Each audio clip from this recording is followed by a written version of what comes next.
At Ekron provides telltale evidence of the brutal impact of the arriving Philistines. When the Philistines arrived at this site, they found a small, perhaps 10 or 15 acre settlement, which was localized in the northeast corner of the site in what we today are excavating as Field 1. Then it was tremendously destroyed around 1200 BCE by fire. We see the traces of that fire throughout Field 1. What makes us think that the settlement was destroyed by the Philistines is simply the fact of the great conflagration and then the Philistine settlement right on top of that conflagration. If the Philistines didn't do it, we don't know who did. Archaeological evidence indicates that the Philistines arrived at Ekron in about 1200 BCE. But curiously, the Bible speaks of them long before then, at the time of Abraham, at least 500 years earlier. To me, the greatest mystery about the Philistines is the insistence of the biblical narratives that there was an early group of people called Philistines in contact with the patriarchs, with the Hebrew patriarchs, Abraham and Isaac. Some scholars believe these early references to the Philistines are fictional, created by later accounts. But many believe there really was a different group of people, also called Philistines. The question remains unresolved, as does another perplexing mystery, that of a missing city. Identification of the 5 Philistine capital cities has been somewhat of a puzzle since the beginning of archaeology in this country over 100 years ago. But safely, I think we can identify Ashkelon and Ekron and Gaza and Ashdod, cities which have more or less been excavated to a certain extent. However, the city of Gath remains somewhat of a mystery. Gath was the home of Goliath, the famous Philistine giant warrior, but its ruins have never been found. One thing known with certainty about the Philistines is that they were a formidable enemy of Israel. But just what made them that way?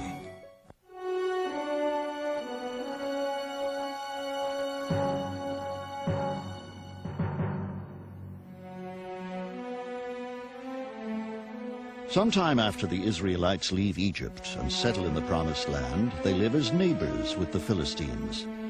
But were they enemies then? Perhaps. A single story may contain a clue. It is the tale of the Israelite champion, Samson.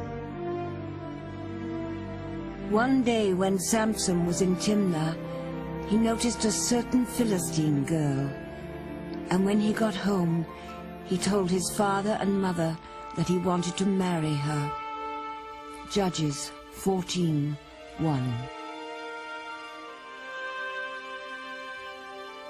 The text in Judges does say that the Philistines were controlling the land and that they were dominant and that even they were oppressing the people.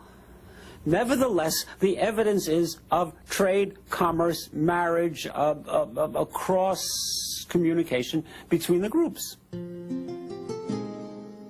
Samson marries an unnamed Philistine woman. At the wedding feast, he challenges his guests to a riddle. If they answer it, he will reward each of them with 2 robes. At first, the visitors are baffled, but soon they solve the puzzle. Samson is furious because his wife has secretly given them the answer. To find enough robes to pay his debt, he travels to a nearby city, kills 30 Philistines, and removes their garments.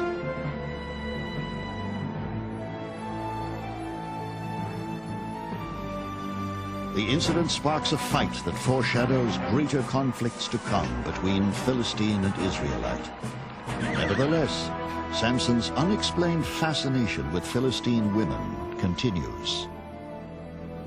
He seems to have almost an attraction, especially to the foreign woman, to Philistine women. Now, there's a sub-theme running in this story. The sub-theme is that Israelites were not intended to be intermarrying with non-Israelites. So one of the purposes of the story of Samson is to show that his weakness was brought about by his tendency to be attracted to a foreign woman, and particularly the woman of a foreign and enemy nation.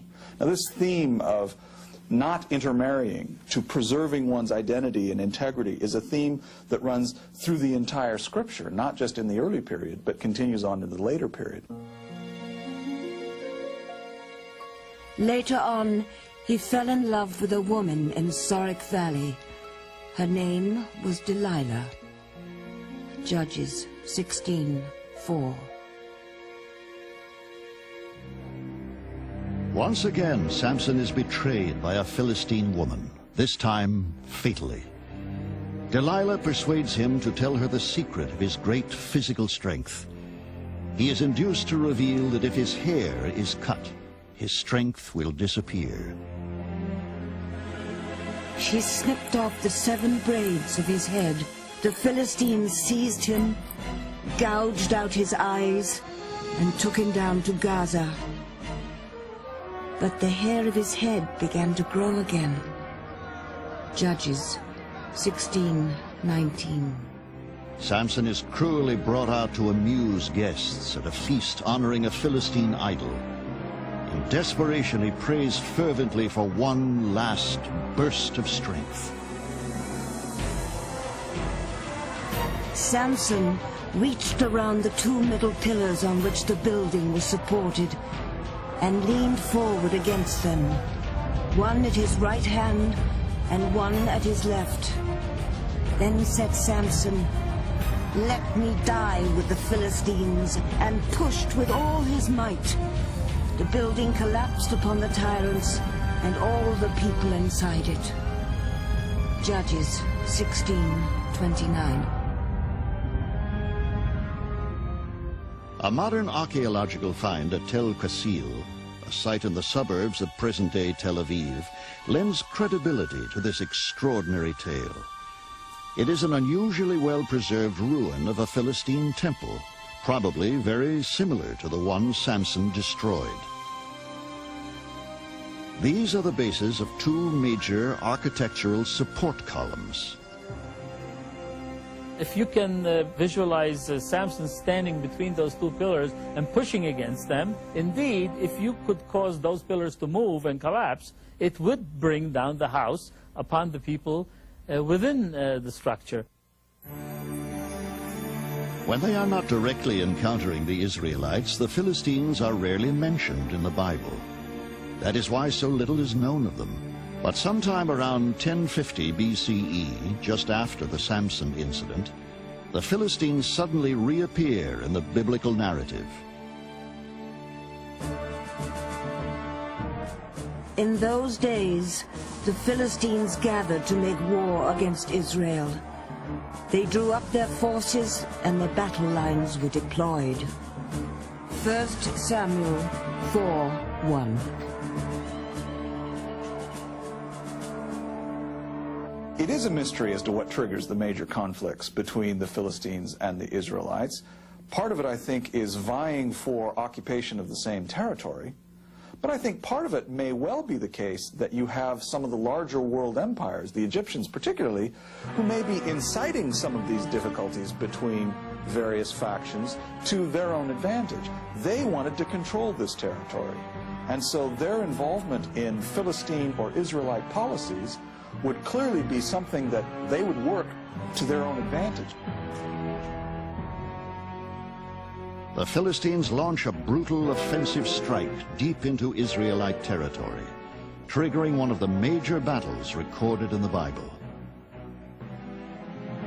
The Battle at Ebenezer is one of the extraordinary narrative moments in the early history of the Bible. The Philistines massed for attack. The Israelites came to head them off at the pass. The battle was going badly for the Israelites, and they said, "We need some heavy artillery." And they called for the Ark of the Lord to come down from Shiloh.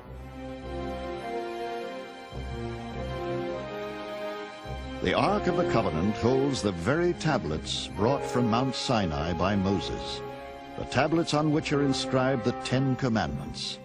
It is the national treasure, the holiest single object of all Israel, believed to be imbued with enormous, almost magical powers. At first the Philistines are intimidated by it, but they soon rally themselves against Israel. And they did fight, and Israel was routed and fled, every man to his own tent. The slaughter was very great. There fell from Israel 30,000 of the infantry.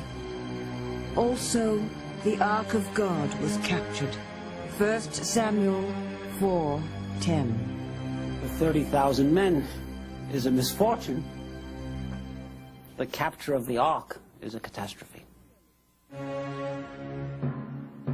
The catastrophe, however, is to be equally great for the conquering Philistines. They couldn't deal with it. Its magic was too potent for them.